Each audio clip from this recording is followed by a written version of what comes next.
Hello! In this video I will show you how to set up VPN on INFINIX Zero X Pro.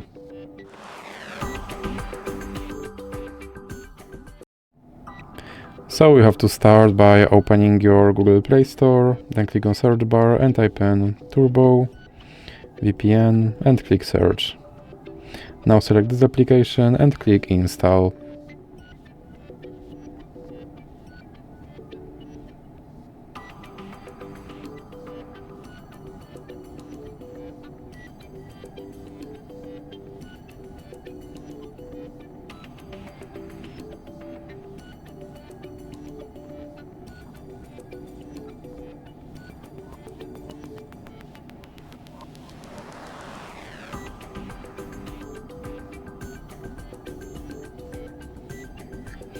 So we have to click open, then click agree and continue.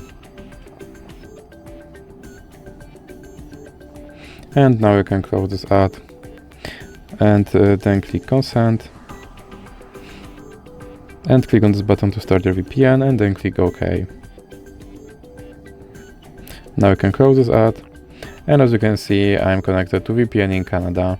So that's it for this video. If you liked it, please remember to leave a like and subscribe.